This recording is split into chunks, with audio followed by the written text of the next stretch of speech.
Welcome to your community of fee-for-service financial advisors who are successfully building profitable firms that serve the next generation of clients. You'll learn from innovative advisors whose unique stories will inspire you to dream big and take action on your goals. Are you ready to live your great life and help clients live theirs? Then you're in the right place.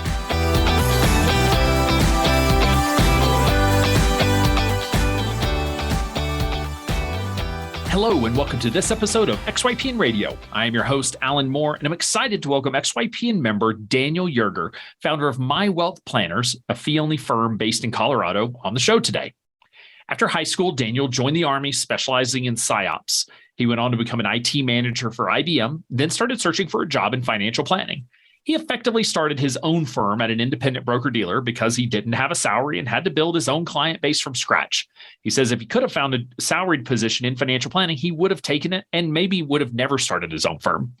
Several years in, he met some amazing planners that he gave shout-outs to on the show at the FPA Next Gen Conference and ultimately decided to launch his own RIA after that. We talked about a variety of topics, one being how he's leveraged summer interns in his practice and how one of those interns ultimately became his associate advisor. We talked about the importance of firms hiring and paying interns in order to expose more young people to the work we do as financial planners. We closed our discussion on his PhD research on financial advisory fees, advisor compensation, and ultimately how the fight on Twitter regarding fees is really missing the point.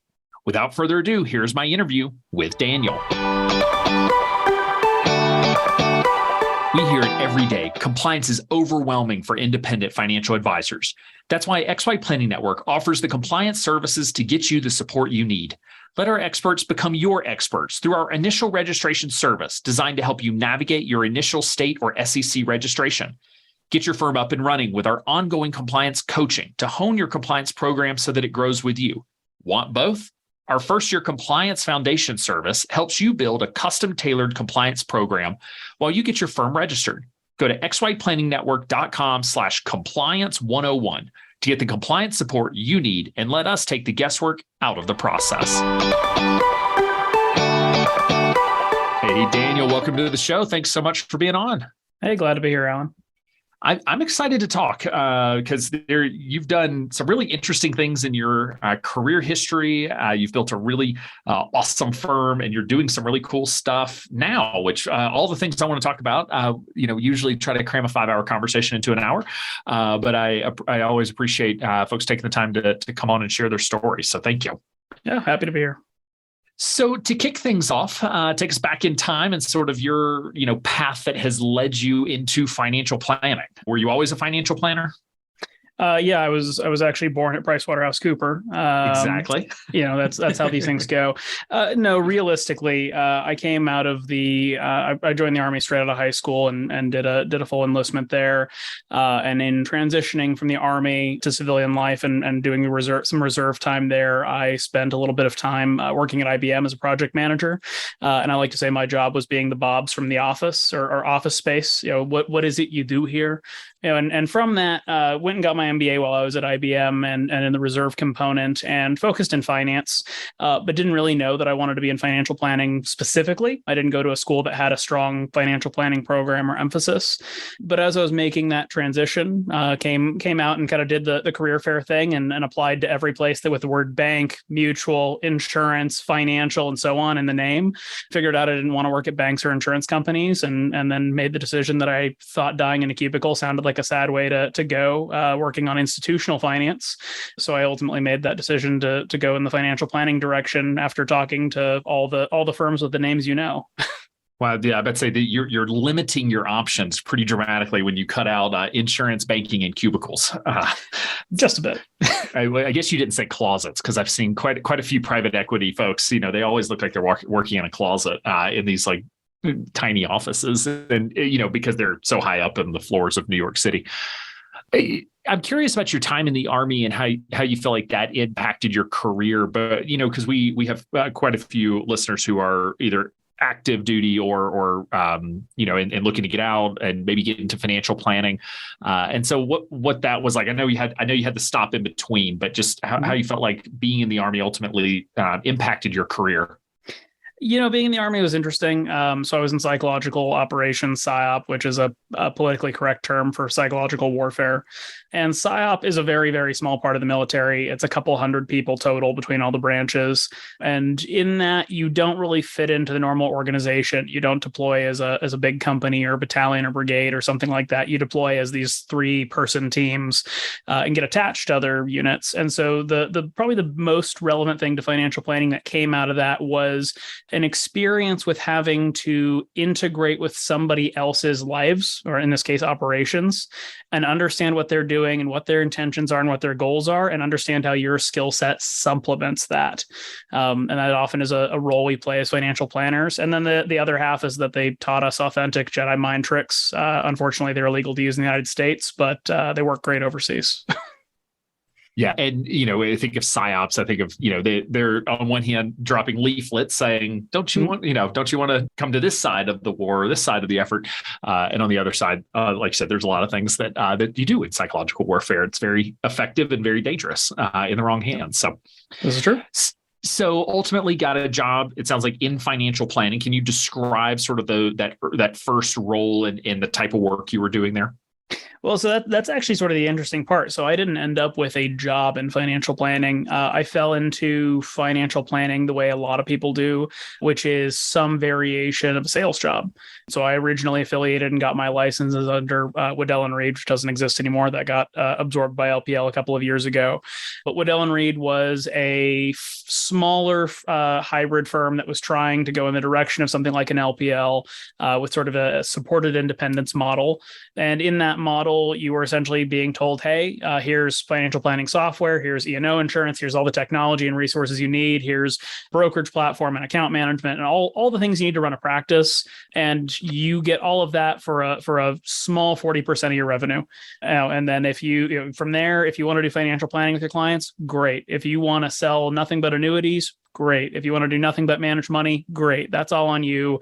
We are here to help you. Give us 40% of your revenue to do all that stuff. And so that was sort of the start. And that start really happened because when I talked to all the firms with the names you'd recognize, it was just versions of that. Some employees, some contractors, and ultimately not knowing what I know now, in particular about sort of more career-based opportunities and real planning job-based opportunities.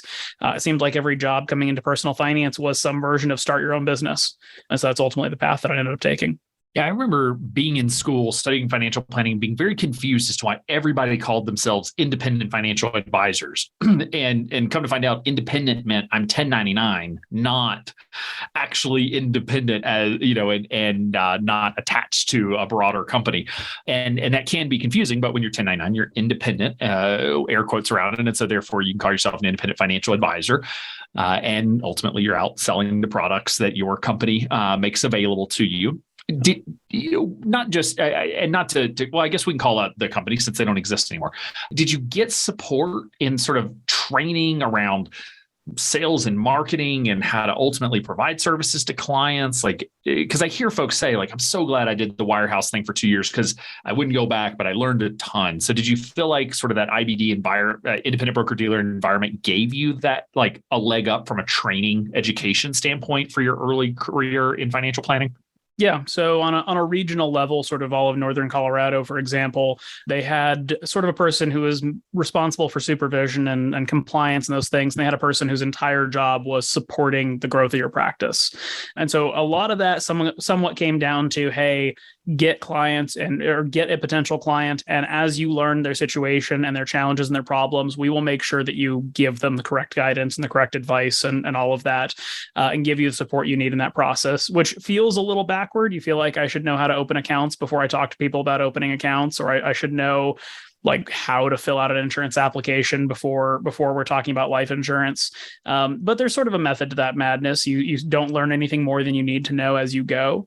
And to their credit, they had very much a financial planning first sort of ethos. They were not big on, hey, just open accounts and sell stuff, sans financial plan. So there really was a good comprehensive basis to that. So I think it was very, very helpful in development. They had a great internal support team, a lot of good resources. I'm still good friends with the people who kind of helped me train and develop in that space. Shout out to Ryan, Jared, and Greg. But ultimately, It's almost necessary. I think whether you come up in a wirehouse or an independent firm or an RIA or whatever the case is, I think there's so much you just don't know on a day-to-day without somebody somewhere to help you really figure out just the nuts and bolts of running a practice. Sure. Yeah, I'm always just blown away by the folks who start their own firm having zero career experience. And sometimes, I mean, some of our fastest growing firms, like the first financial plan they ever delivered was inside the firm they started, and they had never been part of the process. It's really incredible to me, because I did work, not for a super long time, but in multiple firms. And like, I still didn't know how to open an account, but I at least knew what a custodian was. Still had never opened an account because we always had other team members who handle that. But still, like, there is so much. And to your point, it's an interesting way of handling the training when it's sort of trickled on you instead of just the fire hose of information. Well, and you think about it, right? If you go through a CFP education program, you will know so much technical stuff, but very few programs ever have you, go into the account wizard in VO1 or something like that. It's just a different skill set. Absolutely. So you were there for how long before making the move? Essentially for just over 4 years. And I knew just prior to the 4th anniversary that I wanted to go fee only and independent. Then there's a whole story behind that. But, fundamentally spent sort of the 3 years in building a practice, getting the 6,000 hours to complete the CFP and going through sort of developing in that route. And realistically, years 1 and 2 were really scraping by, as I think many startup firms and practices do. In year 3, you start to feel a little more comfortable. And frankly, at the point that I made the decision to go independent, I could have very easily just stayed affiliated and made a great living and worked with clients I had and been very comfortable. And ultimately just decided to split off a little bit after that for a number of reasons. And then have been fully independent now for about the last 3 years. Can you share the story that made you want to go independent fee only? Yeah, and very, very specific, and we may even recognize some names from the cast of characters in these conversations and places. I went out to FPA Next Gen Gathering in 2019 in New Orleans, and got to spend a good amount of time with Hannah Moore, Jude Boudreau, Ian Bloom, and Jamie Clark, and a number of other great folks. And the insight that I got while I was there was just sort of a realization that everything that came under the commission part of the business, insurance, small brokered investment things, whatever the case is, all of that could be done equal to or better than through some version of a planning arrangement. And at that point, my practice was probably 98% fee-based anyway, just a very small amount of life insurance and whatnot, long-term care policies, that sort of thing. But really just in conversation with these folks, it's like, why am I doing this stuff that I don't even like doing that much, that makes up a tiny piece of my business? And the other part was, and I think a lot of people in the hybrid in supported independence, wirehouse, whatever version they're in, a lot of people don't know, and the research is out there and it's all disclosed somewhere, but a lot of people don't understand that when your firm says, here's our cool advisory product and a list of 180 options, and we've spent a lot of time vetting and evaluating these to make sure these are good options for you, that's really a fancy way of saying these firms have paid us to be in the catalog. And so you'll have high quality stuff available to you through those platforms, but you come to realize that the larger the firm and the institution, the more they're trying to funnel you towards certain things. And so even though I could, for example, put my clients' money in Vanguard products or have an ETF-based portfolio of index options, there's still just a lot of friction that goes into being part of a larger institution and being told ultimately what you can and can't do. Because even if it's a pretty open architecture, there's still a world of difference between an architecture somebody provides you and an architecture that you've built for yourself. And so ultimately just the frictions around the tiny things here and there that you could and couldn't do, and the sort of experience of realizing, oh, I have to deal with a lot of headache for what is ultimately 2% of the revenue of my practice, just doesn't make any sense anymore. So I gave them a good chance. I kind of said, in June of that year, hey, I would like to do the fee only thing. Is this something you can help me do or support me in doing? They said, hey, we'll look into it. So I started doing my own due diligence during that time. Had a conversation with the CEO or the then CEO of Waddell and Reed in October of that year, and said, hey, can we do it? Is it possible? He said, maybe soon, sometime down the road. We're looking at it.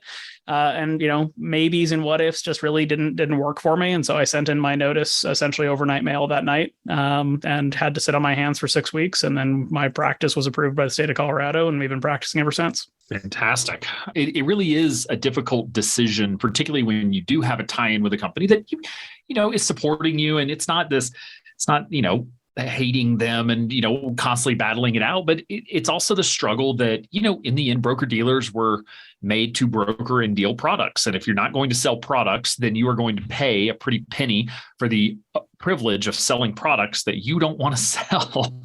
And so that is the overhead that comes with the broker dealer world, and just FINRA and all of that, and it is incredibly expensive. And so I think it's the challenge for that side of the business model. It's why that side of the business has been shrinking by headcount over the last decade, is because fewer and fewer people are looking to sell products.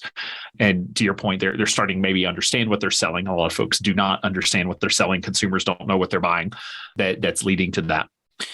So you ultimately decided to launch your own firm. Were you able to bring clients over with you, or did you sort of start from scratch? Yeah, I was able to bring clients with me. Waddell & Reed is part of broker protocol, so that was still a sort of an open door option. And they had made pretty clear as part of their ethos, your clients are yours. And there's the legal distinction, right, that they're ultimately clients of that firm, but they had sort of ethically and morally laid out, hey, they're your clients. If you want to leave, we won't stop you or fight you for them. I did a bit of pre-work on that. I had told clients earlier in the year that I was exploring this fee-only option and looking to make that change. On the day that I left, I sent every single client a notice saying, "Hey, today's my last day in affiliation. Here is a copy of your most recent statement. Here's contact information that you may need over the next couple of weeks for this, that, or the other." I sent change of agent information to some colleagues who were still going to stay with Waddell & Reed, because I knew they would take good care of them on insurance policies and that sort of thing.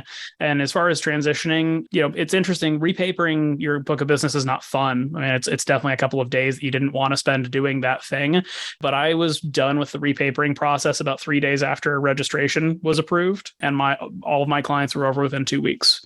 So my break in continuity was longer by the time of waiting to get registered than it was being registered and trying to get clients to come with. Yeah, that's really the challenge with the registration process, is that, you can prep, you can be ready to go, but, ultimately you have to let your firm know before you file your U4 and go out to send your RIA registration to be reviewed by the regulators.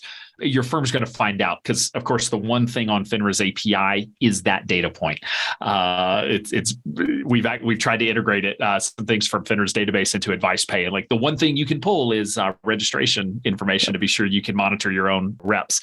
That being said, I can't even imagine why that would be the only thing. The one challenge though is that you send that off, and now you've got this sort of 4 weeks if you're lucky, 3 months, 4 months, depending on the state that you're in. And so, and really during that time, you can't have any contact with your clients. And so, some folks have shared negative stories from that, where their prior firm was calling all their clients saying well, I can't tell you why Daniel left, but it's not good. Others have been great and said, hey, your clients will stay, keep our hands off. Sounds like yours was more the latter, that they were respectful, but there's still this weird gap that you can't talk to your clients in. Yeah. And to some extent, front running that helped a little bit. Clients understood when I sent the notice of, hey, I'm telling you before they do, I will be, this is my last day, and gave them points of contact. Hey, here's Ryan, here's Greg. They will have all your accounts will be reassigned to them while after I leave. They are great points of contact. If you have any difficulty getting in touch, I will be happy to try to help you with that. But otherwise, I'll be sitting on my hands for a couple of weeks. And that was just sort of the case, but literally 100% of clients came over in that process. We didn't have anybody want to stay behind. Nobody got kind of poached or convinced or arm twisted into going or staying, for that matter. And it ultimately is not that painful to make the change, it turns out. And for context, I brought over about 75 clients or so. And I would say just because you mentioned cost is sort of an issue, having a big expense. Honestly, the big scare point of making these changes, right, is firms will always say, well, compliance is a huge bear. It's just going to be really hard to maintain a compliant firm, and it's a lot of work and whatnot. But 90% of the compliance problems you deal with as a dual registered person come from the brokerage side, not from the RIA side. Yep. And so I thought I was going to burn up a quarter of my week going forward on compliance tasks and operations. I got 30% of my time back after the transition, because once you're working with a tech stack and a system and a process and compliance and all stuff that is by you for you, it's way easier than working through systems built for someone else to monitor you as your way of doing business. Yeah, until you go solo independent RIA, it's I don't think we realize this. And that is when these big firms are saying, well, it's a compliance thing or it's a regulation thing. We hear like, oh, well, I'm required to submit this thing to my firm because some regulator said I have to. And that is not the case.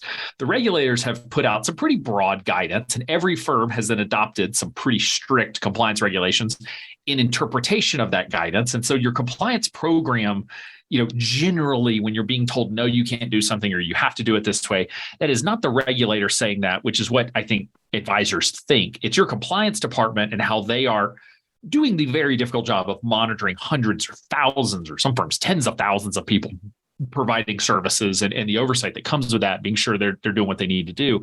But the reality is, when you're your own chief compliance officer, you're sort of reviewing everything yourself. You don't submit it for review. And it does get so much simpler when you don't have FINRA. I'm not here to say compliance is super easy, and it is becoming more challenging. The landscape is evolving, in terms of what's required around data security and review of technology systems, and the fee-for-service guidance that came out from Colorado and that sort of thing. And we're working on trying to keep up with the rapidly evolving landscape. However, it is the scare point that broker-dealers use to try to keep reps on their platform. And to your point, you'll probably get a lot of time back. Yeah, big time. So you said you started with 75-ish clients. And remind me, what year was that again? This was the end of 2019. So we're okay. just I'll say I'm 6 days shy of my anniversary of leaving. Okay. So that will be 3 years by the time this recording goes live. So we're 3 years in. Do you mind sharing how much revenue you left with, and then what you'll be at now, sort of 3 years later? Sure. So, at the time, and understanding that revenue is a bit of a weird number because of that percentage and whatnot that you split off. When I left in 2019, my very kind of last year there, I'd done about 246,000 in revenue, of which probably less than 10,000 was anything transactional, whether that was insurance trails, 12B1s, that sort of thing. Today, kind of jumping now to this year, we're going to end up just under $500,000 of revenue, 100% recurring. That's a pretty drastic jump through COVID. So can you talk about like the growth you've experienced through COVID and sort of where that growth ultimately came from? Yeah, this is going to be sort of a contrarian position here a little bit. So we're a generalist firm. We don't have a niche. We have avoided the niches and whatnot. But in that, we're essentially the only fee-only firm in our town, or at least the only fee-only financial planning firm. There's another XY member who lives here, but his office is outside of town. And there's another person who has a fee-only firm, but he does more of a coaching, counseling type of thing. And so when we went independent and became the only fee-only firm in our city, functionally, it turns out that there's a huge demand for that, just a very natural, organic demand for that. And so literally the day our registration was live, we had for example, we had a fee-only network profile that went live on the same day, and we had 5 requests that day, of which 3 out of those 5 became clients. So there's just a very large organic demand for fee-only services. And at least here in the locality, there's a differentiation in fee-only. And you listen to pundits and people in financial planning space, and they say, saying I'm a comprehensive fee-only financial planner is not a unique value proposition. I would agree if I lived in New York City or San Francisco, even down in Denver, but out here in Longmont, Colorado, with population just under 100,000, we're the only shop here.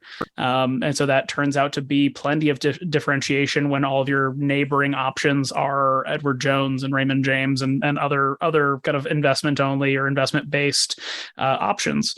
So that's been a huge driver. We also had, even prior to the transition, had strong roots in the local community as far as being volunteers, serving on boards and committees, and just being very, very visible. And that's remained a big part of our firm ethos, that we're really nothing without the community we surround ourselves with. And so that's just been a huge driver. We don't have very strong targeted marketing campaigns. We don't have incredibly clear content. My blog is weekly, but it's a random topic ramble on any given week. Realistically, the biggest driver has just been saying, look, we will do financial planning and only financial planning for you. You do not have to invest with us. You do not have to buy stuff from us. You can hire us to do your financial planning, and that's it, if that's all you want it to be. And that alone turns out to be a differentiated enough service to drive several people to us every week looking to become clients. Yeah, I mean, I'll put myself in the pundit bucket that has said, being comprehensive financial planner is not enough going forward. And for the folks who have established books of business, established relationships, established companies, like it's a different story than if you're starting from scratch. To your point, location does matter, though. When I worked for Rick Kaler out in Rapid City, South Dakota, he's, I think, probably still the only fee-only planner. And yeah, location, particularly if you live in an area that is more locally focused and is more interested in working with someone either in person or just someone who understands the community, then that having that, say, moat, but that's the wrong word, but having that local focus is not a bad thing. It's just being convenient and being local and all that will create some ties to the community and to those clients. So, but it sounds like that involvement, like you've really spent years, not just since you launched the firm, but you were spending a lot of time leading up, while you were still at the broker dealer, like getting ready where, you're really building up that reputation, meeting a lot of folks. And then ultimately that has since began to snowball, it sounds like, through COVID. Yeah, and that was a big part of it. And we did proactive things, right? We went out and did seminars on PPP and webinars on things like the tax credits and whatnot. So there certainly were little proactive things along the way that help give you visibility. But we also just sort of hit that word of mouth momentum to some extent. And there is value in coming up as the first result when somebody searches fee only financial planner Longmont. Yeah, it's not a bad place to be. So can you talk about your fee structure and service model? Because you mentioned that you do have some unique elements around not having to invest with you. So can you just talk me through sort of how your firm is set up from a service model and fee structure standpoint? Sure.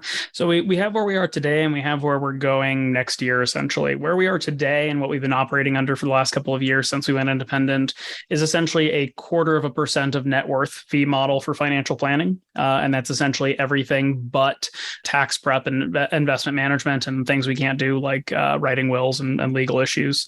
That's been how we approached it. Last year, we adopted a $3,000 minimum for that, just because we were running into issues where you just have an economy of scale problem sometimes, where somebody based on their net worth would be a low fee, but then would still have a lot of demands or needs. And so we just adopted a minimum to buffer that. And then we had a fairly classic 1% of assets under management model that runs up through today. We did an exercise actually recommended by XY's very own Arlene Moss on sort of measuring profits and enjoyment from clients and sort of doing a 4-box measure of that.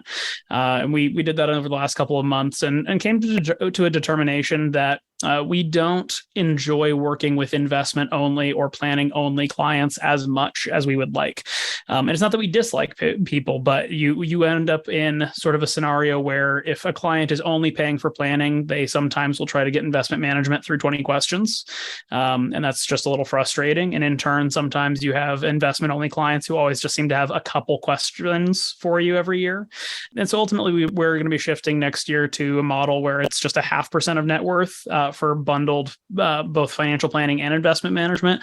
We will not require people to let us manage their money under that model. It's just saying, look, at the end of the day, we're just going to put everything under one fee model. You're going to pay us for all of it, whether you use it or not.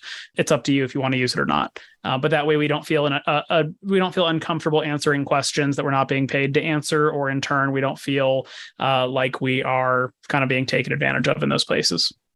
Super interesting. Okay, so today it's 0.25% of net worth plus 1% of any on AUM of any investments that you're managing, and then going into next year, it will be 0.5% of net worth, no AUM fee, and that will be a bundled service. I'm curious where I'm not sure. I don't come across many advisors that are doing pure net worth. Usually we see net worth plus income, which I'm sure is a model you've seen and evaluated. What made you decide to go with a pure net worth calculation on the planning fee? When we made the leap over to being fully independent back in 2019, a big thing that I thought of when developing the fee model was how do I mitigate my conflicts of interest? That was actually a really big focus for me. Just coming out of Waddell & Reed, where you could charge essentially project financial planning fees or assets under management fees or have commissioned things and whatnot. My intent there was to try to mitigate the desire to manage money, because that was a big part of the fee structure for Waddell & Reed. Just being a broker-dealer, they liked to manage money. And in turn, wanting to get into more of a subscription recurring revenue model, because though I'd done project-based planning under Waddell & Reed, you didn't get a lot of sort of annual subscriptions. I'll say you didn't get a lot of people doing one-time projects every year. So it just wasn't set up to support it there. And so when we made the switch to a net worth subscription fee, my thought here was, okay, if we're doing net worth, we're fundamentally being paid something on everything we could possibly advise on. And that sort of helps neutralize whether we want to push for somebody to let us manage money or not. And so that's actually been something we've been pretty good about. We've always viewed discretionary investment management as outsourcing for convenience, not outsourcing for results. And so that's something that we've been pretty comfortable with over the last couple of years. But the decision to avoid income from that largely just comes from a feeling like income and net worth is a little bit of double dipping. So, I mean, even going back to the net worth and AUM, we would always remove AUM from the net worth calculation to avoid double dipping there. And that's not to say income and net worth combined is bad by any means. I think I've seen a number of good structures for that. But honestly, net worth can scale pretty quickly. When you're talking about 0.25%, you're talking about $250 per 100,000 of net worth. And out here, it's not uncommon for somebody to have, 1 million, 2 million, 3 million. And so when somebody's under that minimum 3,000 line, which would be a $1.2 million net worth, $250 a month is pretty good. That's a pretty reasonable fee all around. At the same time, we have clients under that net worth model who today are paying close to $30,000 a year in subscription fees because their net worth is high enough on a 0.25% basis. And if we were to then say to those clients today, hey, now if you want, we'll manage your investment assets for you, that's going to be another $70,000 or so. That's a big number. I mean, at the end of the day, these are reasonable fees by percentage, but these are big numbers. And so net worth has always felt comfortable in that way. Moving to 0.5% of net worth ultimately just comes down to somewhat wanting to try to meet in the middle of where the AUM is and where the net worth is. We're not changing the minimum, but what that does do is say, hey, the fee for planning will start going up if your net worth is greater than 600,000, not 1.2 million. So will you be moving all of your clients to this new fee structure? Or will this be case by case? Because you mentioned the client paying you $30,000 on a 0.25%. That means they're going to be paying you $60,000 theoretically if your fee doubles. So is this case by case? Are all your clients going to move to this new fee structure? We'll let clients opt in or opt out of it on a going forward basis. And ultimately, I think that's just a best interest thing. We did the math. Some clients would save, a couple $1,000s a year switching to this. Some clients would see their fees quadruple switching to this. And so we want to be fair there. And we're just going to put out the notice to clients, hey, we're making this adjustment. In your case, this would save you money. We would recommend adopting this. In your case, this would cost you more money. We don't recommend it at this time. If you want to opt in or opt out, that's your decision and your determination. Okay, makes sense. So you've been scaling the practice pretty quickly. And one thing that you're kind of known for is leveraging interns in your practice. So I want to talk about sort of how you leverage interns to be able to benefit the firm, but also the benefit that they're getting from being able to come work with you. So can you talk a little bit about sort of how you started with hiring interns and some of the various things you've done there? Yeah. So I've had an intern every summer of every year of practice since essentially the summer between year 1, year 2 of my practice. So about a year into it, I started having interns. And then I haven't stopped since, with the exception of the year that I onboarded my associate planner, who was an intern the year prior. And this is when you were with IBD. So you've been doing this for 6, 7 years now. Yep. Yeah. Okay. So we've had quite a decent number of interns. I've always enjoyed teaching on some level. I even lectured at the local university on investment and retirement planning. But in having interns, my interest has always been in sort of a mutual benefit. So for example, I'm aggressively averse to the unpaid intern, and I'm aggressively averse to interns whose job is essentially to fetch coffee and take notes. Is fetching coffee a life skill? Sure. Is it the life skill that I want my future financial planning hire to have? Probably not, or it's certainly not top of the list. So I've always viewed having an intern as essentially having them be your hands during their internship. So you're going to build a plan on e-money? Great. Sit them down, walk them through how you build that plan. You're going to do investment analysis? Great. Walk them through how you do that. And so it's always been a very teaching focused thing. But the mutual benefit to a firm and a practice is you sort of get to bounce perception of how your firm operates and how it functions off of somebody who is a very blank slate, who has some level of understanding of what you're doing, but not a comprehensive understanding. So maybe you could compare them to a very educated client. Very smart. They're going to pick up what you're doing pretty quickly, but they don't have the full context. And so they become a great lab for sort of internal firm feedback around processes, procedures, helping you train new people and all sorts of things. So I find interns to be a really valuable part of a practice, both because they will one day be the future financial planners that we either call colleagues, employees, or friends, or otherwise they also can help us really refine what our practice does and how our practice functions. I think that's a really great way of framing. I'm not sure I've heard that from an advisor and saying, one thing by bringing an intern, it sort of forces you to go ahead and start systematizing, documenting processes, seeing if the way you train and hand off tasks and projects and such makes sense. But that really it's a huge benefit, particularly before you hire that first employee, because usually that first person, that's when you're like, oh, I've documented nothing. And I don't actually know how I do this. I just do it. And that, interns are a way to sort of test some of that. And you mentioned that one of your interns ultimately became your associate advisor. Yep. And that I think is actually one of the really great learning moments I've had in my own practice, and one that I hope other advisors get to share. When I brought on every intern, I didn't intend to hire any of them. And I would even go out of my way to say this is not an internship to hire sort of internship. So I was always clear with that expectation. And in 2020, when I had my intern, and bearing in mind, I interviewed her in February of 2020. So COVID is not on the radar. She had a hybrid internship that summer. And by the end of that summer, the revenue was not there in the practice to hire her. It wasn't quite there, but I could see the path to where it would be by the time she graduated the year following. She was a rock star intern. She's a rock star associate financial planner today. And I just knew, you know what, if I don't make an offer here, she will never come back to this firm. I will never have an opportunity to bring somebody this good back into the firm this easily.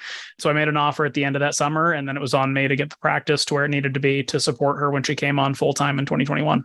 And so it sounds like your interns are primarily summer only or single semester. Is that accurate? We've always done summer. I find that it's better to have sort of a full-time intern, and that's just a personal preference. I think there's pros and cons to all of it. But I think it's easier to have sort of a blank slate schedule every week when interns come in to say, this week we're meeting with these clients, or these are the projects we're working on. Here's the books. Here's the book I want you to read this week to better expand your understanding of what we're doing, versus trying to kind of fit it in between maybe their classes and maybe another part-time job they have and their homework load and whatnot. I just prefer to have less distractions there. We've been asked to have, fall and spring semester interns repeatedly, and maybe one day we'll do it, but I just prefer to give them pretty much all of my attention versus trying to have it their attention and my attention split by being more part-time. No, that's totally fair. Yeah, I mean, here at XY Planning Network, we launched it. We call it an internship program, and we got feedback from some folks who have a similar program. They said, we've tried to call it part-time jobs, residencies, and all this. And in the end, college students tend to just see the word intern and think, oh, that's for me. So we call it an internship, but we do just year-round part-time employment effectively for college students. And some of them are in financial planning programs. Sometimes they're coming out of accounting programs, and just a variety of backgrounds. And I'll say, there's some teams that kind of run on the leveraging interns, and I mean, they're W-2 employees. They're full team members. They just work half time or depending on their schedule. And it is amazing the talent and the ambition and the excitement that they really do bring into the firm. And we can get a lot of leverage from folks who are cheaper than paying salaried with benefits and all the extras that come with full-time team members. I think we're still paying, I can't remember, 20 or $22 an hour or something like that, which I think is still pretty good for, when you're a junior in college. But it's amazing just the benefits to the company, but then just the learning experience that they get to work a real job and they get to learn what professional life really is. Because I think some of us that maybe grew up with professional parents, we take for granted that not everybody knows you have to show up on time for a meeting, and that the way you ultimately act in a professional environment and don't get drunk at the happy hour. Like, these are conversations we have with our college interns, because these are really beneficial life lessons that we hope, help them, be able to be successful in a career environment. So anyway, just for folks who are out there, if you're thinking about hiring an intern, I'm 100% with you. You pay them. Everyone gets paid to work. Everyone should be paid for the value they're providing your business. And it really is one way to give back, particularly if you're thinking, man, maybe I don't want to scale. Maybe I don't want to hunt a bunch of employees. Like, you can still bring in interns and really showcase that opportunity. Because did you find those types of internship opportunities when you were looking, when, you were sort of getting into the industry? I mean, no, and that's a big part of my path, and how I ended up essentially starting a practice as opposed to having a job was not knowing to do the due diligence really around that, or looking for it, not having clarity on that. Something that I'll explain to students even in the program that I talk in is like, look, you're juniors right now. Some of you are seniors right now. You're going to graduate in a year or two or next spring. There are students at K-State and Texas Tech and UGA and Utah Valley who already have their jobs. Like, they have already done the legwork. They have already done the internship. They have already gotten the offer letter. And I think a lot, if you're not in one of those really strong programs, it sometimes doesn't occur to you that even in your sophomore, junior years, you might already be competing. You just don't know it yet. And so that's something that I've kind of tried to impart as well, because I completely missed the boat on that. I did not know that I was looking for one and could not find one, right? But just by the end of my search, when I was coming into the profession, I just sort of assumed, oh, there are no salaried roles really. They're just, I couldn't find one, didn't see one. To some extent, right, they say you can't be it if you haven't seen it. They're definitely out there, but if you don't know what to look for and you don't know how to look for it, that's sort of a challenge. Yeah, it really is a great point. And when I have been part of programs that have really emphasized like getting the CFP designation, obviously I'm a huge proponent of the CFP, but when we would bring students to conferences, and I mean, you spend so much money, each student that comes to a conference, you're talking a couple $1,000s to get them there. And then we would just not see them stay. And I'm thinking some of my experience with NAPFA Genesis, where we would pay, they would come out, and then they wouldn't join NAPFA. And what we realized was they're going to go wherever the job is. And if they can't find a job in a fee-only firm, they're 22 years old, they're going to go get a job doing something. Usually they're not that passionate about fee only at that age. Like, they need a job, they got to pay the bills. And we would lose them because we weren't connecting them with the job opportunities and with the firms that were hiring. And that's something that is super exciting for me as we look at some of the data around XYPN firms. It used to be that it seemed like 90% of the firms were in launch phase. And there's a reason for that. Like, we were promoting a business model that all the existing firms were like, no, not interested in serving younger clients. So we built, had this service model that really promoted like, hey, you got to go off on your own and start a firm if you really want to embrace this. But what's cool to see now is that the biggest cohort of memberships is in what we call the building phase, which is between 25 and 75 clients, which means in the next year or two, they're moving into scaling, which is really, some folks hire in that building phase, but most of them, we really encourage you should be at 150, 200,000 revenue before you're doing any type of hiring.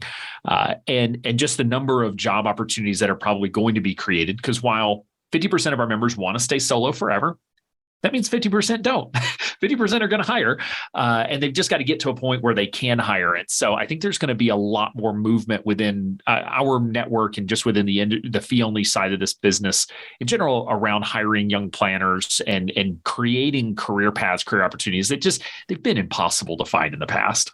Yeah. I mean, we have sort of a pine tree problem in our career paths as a profession right now. Most professions are pyramidal shaped, right? You have a huge layer of entry level, slightly smaller of experience level, slightly smaller of management, slightly smaller of senior, so on and so forth.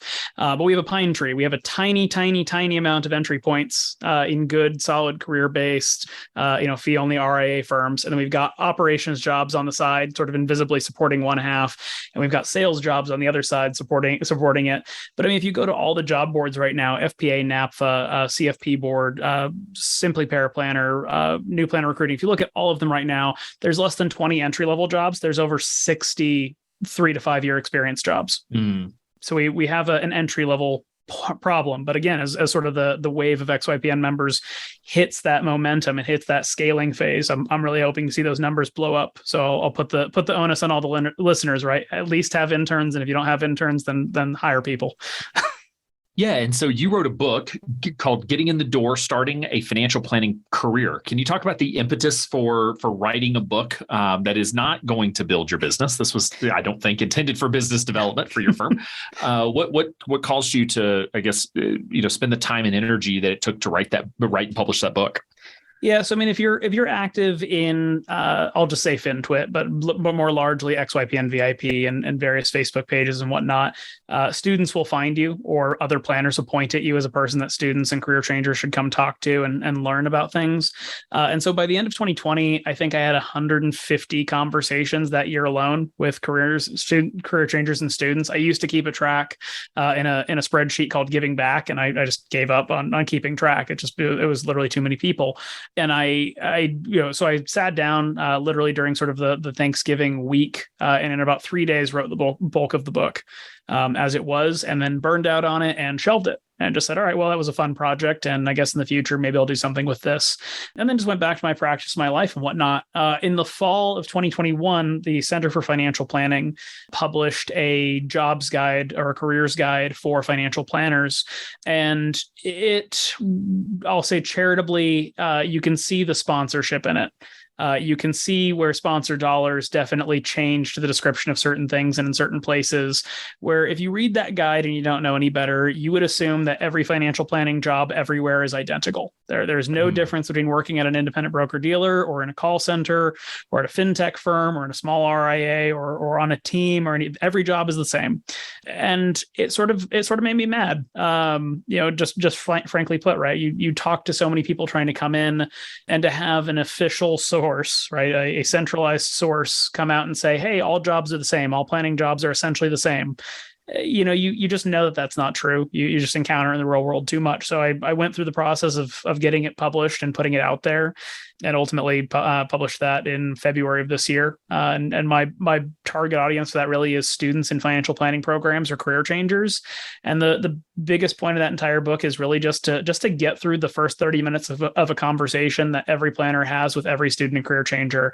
How do I get a job? What licenses do I need? Should I get the CFP before the Series 65? What do you think about this? What do you think about that? It's just there to give a common language to everybody so that those conversations can be productive, and so that those students and career changers can come in and have clarity and understand really what the professional landscape looks like. And I tried to do it somewhat agnostically. It's not a fee only book. It's not a fee based book. It's not an all planning is equal book. It's just, look, these are the terms, these are the words, this is the language, and here's how you recognize what you're looking at. No, I appreciate you doing that. I think that's something that's probably been on the mind of many advisors of like, I should really just write this down. But it does take a lot of work. We understate what it takes to write a book, even if you're self-publishing, or maybe even more so if you're self-publishing. But it is valuable to really just to expose, like, here's the breadth of what financial planning is. I'm shocked how many people I'll talk to that have been in the industry 10, 15, 20 years don't know fee only exists, don't know RIA, they've never heard of an RIA. And once they see it, they're like, I wish I had known that this was, this way all along. And so it's great. Even if you end up getting, even despite the fact that you're probably going to get a job at a broker dealer or in a company that your parents have heard the name of, just because that's where the vast majority of jobs are. That I love that, knowing that students are being exposed to, hey, there are other parts of this industry. So if it works out for you, great. If it doesn't work out for you, please don't leave the profession. There is so much opportunity here, and we really do need you. Because to your pine tree metaphor, I love that, because we really do need a base of entry level folks coming in, because there is sort of there's a massive lack of young advisory talent and opportunities to match. Yeah. Well, and in that regard, right, we also have the gray wave, right? The average advisor is in their late 50s. All things being equal, in a decade, we will have a serious attrition problem. So we have to do the work now to make sure that we have continuity. Absolutely. So one other topic I want to talk to you about is you are studying for your PhD and in financial planning at Kansas State University. Just what made you decide to take that on? Because that's not like, oh, I wanted another designation. Like a PhD is, especially if you're doing it part-time, 5-6 years of ongoing work. So like what ultimately led you to the decision to get the PhD? Bottom line, there's a lot we borrow in financial planning, right? We're a profession built up out of a legacy of stockbrokers and insurance agents and CPAs and wonderful other professions. We borrow a lot from economics, we borrow a lot from psychology, we borrow a lot from all these other areas, but there's very little original, and just in the grand scheme of how much research there's very little research on financial planning, for financial planning, with financial planning in mind. So we derive a lot. And so, there's plenty of questions that we have in financial planning that we don't have good answers to. We beat each other up on Twitter every day over fee models. We argue over whether annuities are intrinsically evil or absolutely necessary in financial plans. I mean, we just have all these arguments to debate. So I wanted to be well educated enough to contribute to that and to be better informed in that. And that was my original impetus. And as time has gone on, it just seems more and more important to help contribute to the growing body of knowledge. So what is your area of focus from a research perspective? Typically that would lead to a dissertation. I think K-State still allows the 3 papers versus a dissertation, so a little bit more breadth. But what is your area or areas of research focus? So my focus has been on essentially financial planner compensation, both how we set fees, what our fees are, and how that works, as well as how financial planners are compensated and how that affects sort of our recommendations, our best interest, and our conduct. So we've done experiments on how planners would set prices for the same people. We've done experiments on how clients would select planners and costs, and we've done experiments and research into just the framing of fees and expenses and how that sort of influences how financial planners will serve their clients. Any high-level takeaways or anything surprising that you've learned through that research that listeners might be interested in? Yeah, I think the most valuable thing that I've learned in my research is that we are often arguing about an undefined term.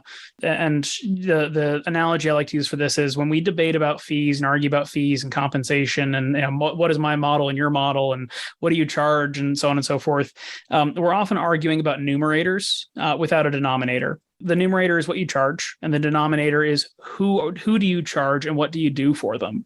And so as people will stand up and say, you shouldn't charge more than $1,000. If you charge more than $1,000, you're taking advantage of people, or you should only charge hourly. If you should be paid for the work you do, or you should charge net worth because then you're not conflicted based on whether they spend money or hold on to money, whatever the reasons are. But ultimately, the biggest thing that I've found in the research and the thing that surprised me the most is how much it matters to planners on an individual level that the fees that they charge are fair.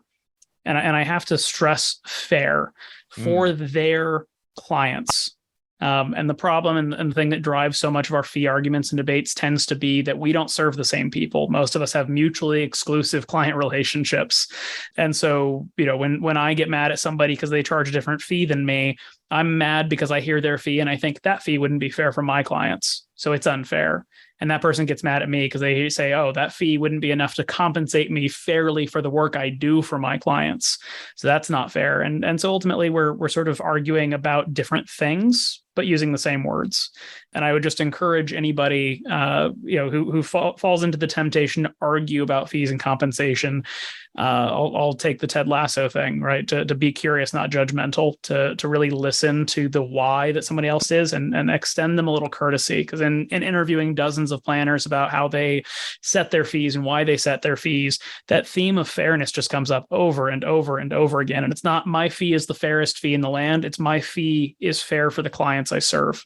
Yeah, and it is an interesting, I've said this before and I'll catch heat for saying it here. And that is the concept of fair is not like an economic concept. There is no economic theory that I'm aware of supply and demand pricing model with fairness. Mm-hmm. In the end, it's a values-based, like what's the value someone is receiving? What is your ability to deliver a service? What is the price point, therefore, that ultimately matches everything up and makes it work for all parties? And if it doesn't work, then someone doesn't pay you. And if it's too low, then you don't want to accept it like that. But I'm with you. The fee battles. I am a staunch fee only guy, not because I think people who sell products are evil. I truly do not. I've been staunchly on that side of just I like to say it's moved from fee only to fiduciary only, where I want to, my passion is being sure everyone who's doing financial planning is a fiduciary and can be legally held to a fiduciary standard 100% of the time that they have a relationship with their client. If separately other people want to sell products, then they can do so. It is not under a fiduciary duty. That is not how sales works. That is fine too. I'm okay with that. And it's why we've petitioned the SEC to try to get the term financial advisor, financial planner protected, to say, if you say you're a planner and you're giving advice, it should be as a fiduciary. Whether you want to charge AUM, hourly, retainer, subscription, project-based, like any type of fee-for-service model, I'm good with. And I'm with you that I don't think there's a right answer, a right fee structure. I think it all starts with who's your ideal client and what's the best way to charge them based on their circumstances. And you really can go down the FinTwit hole, if you will, there's a lot of infighting that clients really don't care about. There's no consumers in those conversations. It's all advisors with too much time on their hands. Well, Daniel, thank you so much for taking the time to come on the show. I'm going to wrap things up with our sort of final question. You've listened to the podcast, so you know what's coming. And that is, if there's one piece of advice that you wish you could go back and give your younger self, what would that piece of advice be? Knowing that it all worked out today, this is sort of tongue in cheek, but not knowing what I know now that it all works out, I'd probably go back and tell myself, hey, Google salaried fee only financial planning job before you start a firm. Yeah, it's a hard couple of years to, go out and try and sell when you're 22, 24, and you don't know anybody. Like, that's a hard road. Yeah, big time. And really the success and failure, the failure numbers that we talk about are attributed to that side of the business model. We don't have a 95% failure rate of advisors who get salaried positions at fee-only firms. But we need more of those. So for those folks who are out there thinking, maybe I want to hire somebody, like, please do. If you're thinking you're going to head that direction, we want to create more jobs and opportunities in this business. So, Daniel, thank you so much for taking the time to come on the show. I appreciate you taking the opportunity to share what you've been working on, and wish you the best as you continue down this journey. Thanks, Alan. It was great to be here. We hear it every day. Compliance is overwhelming for independent financial advisors. That's why XY Planning Network offers the compliance services to get you the support you need. Let our experts become your experts through our initial registration service designed to help you navigate your initial state or SEC registration. Get your firm up and running with our ongoing compliance coaching to hone your compliance program so that it grows with you. Want both? Our first-year compliance foundation service helps you build a custom-tailored compliance program while you get your firm registered. Go to xyplanningnetwork.com/compliance101 to get the compliance support you need and let us take the guesswork out of the process. Also, be sure to go to xyplanningnetwork.com/VIP to join our private Facebook group for fee-for-service advisors. It's the community you've been looking for that's there to provide support no matter where you are in your journey. Best of all, it's free. Again, that's xyplanningnetwork.com/VIP. Thanks for listening to XYPN Radio. If you enjoyed the show, please be sure to leave a review that will help grow the movement of fee-for-service advisors, serving next-gen clients and building the firms of their dreams. That's all for today's episode. Until next time.